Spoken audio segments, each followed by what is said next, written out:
We're going to take a look at the art from Japan from the Edo period. That spans the years about 1600 to 1868. In about 1630, Japan basically closes its doors to the West, although there was still travel, especially to China and other areas, okay? Um, During this time period, you're going to see some basic themes. A reverence for nature, and the connection to it. A lot of it is linked to promoting meditation and contemplation, and definitely an emergence of independent artists that were out of the court sort of school system for artists. The Rinpa and Kano schools were made for the elite classes. They made art for them. But artists from Edo were more irreverent, and they made art for the middle class that was emerging at this time period. Edo is another term, is the original name for Tokyo. Edo is Tokyo, just renamed. That's their first name, Edo. Okay. Tokugawa Shogunate established power in about 1600, and it was a huge peaceful time period. Samurais put down their weapons, and the feudal lords promised fealty to the shogun, and he became the ruler, so to speak. And that he moved the shogunate from, I think it was Kyoto, to Edo at this time period. Because before, Edo was, or Tokyo, was just a little tiny little nowhere town. Okay. The courtly people, the shoguns and the samurais and everything like that, they tended to take artists from the Kano and Rinpa schools to decorate their homes and palaces. This is a sample of that. This is Kano Tanya's Tigers in a Bamboo Grove. They take a lot of these artists, take their inspiration from Chinese art. There's often a gold background in the painting, solid gold, and there's the painting over the top of it. And of course, a lot of the animals and plants have symbolism, as it says here. Bamboo stands for resilience and integrity, which are virtues admired by men, of course, and women, of course. And the tiger is living harmoniously in this sort of landscape and with each other, and that's also meant to promote navigating peacefully through life. Okay. This is a 8-panel, big. This takes up a whole room. These paintings here, but this would have been something you'd see in an elite home of an elite class person. At this time period, another type of artist emerged called the literati artist. This is a sample here. This Gyukodo pieces, these landscapes made with brush, pen, and ink. He took his inspiration from Confucianism and Chinese poetry. His work is often about journey. You start in one place and you navigate your way through life, through the mountains, etc., etc. These were educated men and women that basically went around the country and painted what they thought and saw. They're usually landscapes, and they usually have also when you say literati, you're thinking educated or literate. That's what that's from, okay? They tend to be intellectuals. Took their inspiration from written books and poetry. Tea ceremonies have been important in Japan forever since it's started. From the lowliest peasant to the emperor himself, they all enjoyed tea drinking as a social occasion. But in the 1600s, the tea ceremony became ritualized. It went from something very informal to something a little bit more formal to something very formal. A tea ceremony today, a high formal one, can take as long as 5 hours for 4 or 5 guests. It's got a very ritualized set of steps. Even the people who enter the building for the home for the tea ceremony have to enter through a special doorway, which we'll look at in a minute.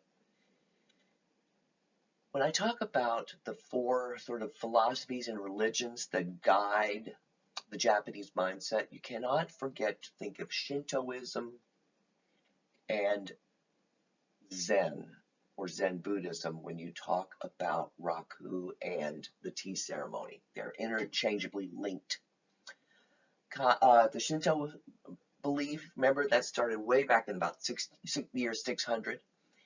The belief that everything in nature is inhabited with a spirit, a kami, which is why there's this reverence, deep-seated reverence for nature in the Japanese mindset and soul. With Zen, they're all that philosophy is all about simplicity and meditation and the contemplative light towards your own personal revelation. Raku is all about that. Raku pottery, we've talked about this before. It's got this sort of imperfections that was considered quite beautiful. It's all hand built. It's meant to have this idea of impermanence, transience. That's very Buddhist. Okay, these are samples of raku pottery that would have been used in a tea ceremony from the Edo period. This is samples of raku today, which we've talked about before. Still made in the same way, but you'll notice that the forms have changed. They've got a lot more elaborate usually. Okay. This is the gentleman who sort of established in about the year 1600, 1615, what the highly ritualized tea ceremony was about. Sen Rikyu, okay? And these are the ones that was adopted by everybody that was interested in a very formal ceremony. There were informal ceremonies still. You entered the home through a small doorway, which was meant to make you think of being having humility, being humble before entering a very spiritual place. And for samurai warriors, it also meant you had to remove your swords before entering. And you would sit, and during the ceremony, people would look at the wares and contemplate the actual sets of china, and look at them and contemplate their beauty. And they would look at the other art objects in the room and contemplate them. And that was all part of the enjoyment of the tea ceremony. Through contemplating raku ceramics and the tea ceremony itself, you were meant to recognize your own spirit. It's sort of another Zen sort of experience. That idea that we're meditating and contemplating nature, ourselves, and how we're all linked. You're supposed to be able to see that in the raku ceramics themselves. They were highly prized and traded and prized and shown off between people. Their raku pottery. That's how incredible it was.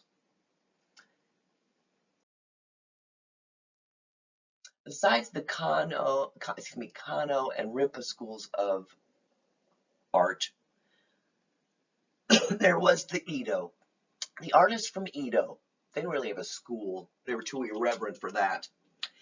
Tokyo, or Edo, had, since it was starting to grow, since the shoguns had moved there, it had an emergence of the middle class. And people had more money to spend on things. And that's one reason why woodblock printing became so popular, because this was art that the masses could purchase. You could afford it, rather than one of those incredibly expensive Rinpa school paintings. So that helped influence it. Another was that there was this sort of irreverence that came from Edo artists. They were rebels against the shogunate and the status quo in a way. There was a lot of trying to tamp down that sort of rebellious nature of these artists, but it didn't work very well. They brought about the popularity of kabuki theater and what is called the ukiyo-e, which is the floating world.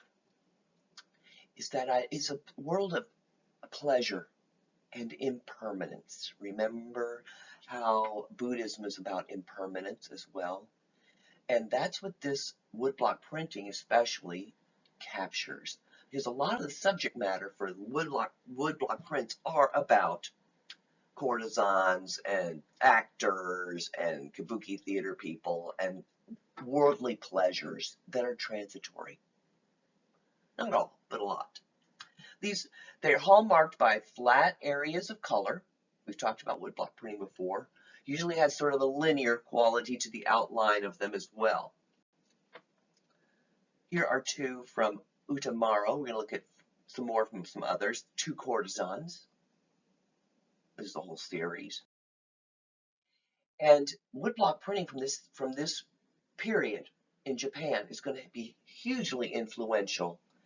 The artists of the Impressionists, they're going to adopt a lot of what they saw in those prints and use them in their artwork. These are some more Utamaros, two courtesans on the left and a woman smoking a pipe.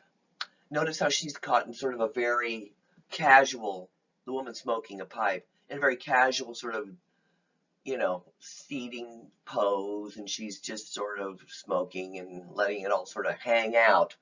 But he's bringing actually sort of this expressiveness, nature, this sort of personality to women, which was not really seen or cared about in art very much anymore. Compositionally, beautiful, beautiful balance. This is also a series he did. I love this one. This is by another artist, but the same idea, Kuniyoshi. He looks fierce, but he's really nice. This is pretty funny about many people coming together to make a fine person.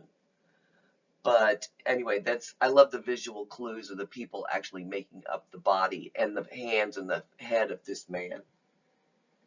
He's a fierce warrior, but he's kindly. He's meant to look like he's pretty old, actually. He's lost most of his teeth.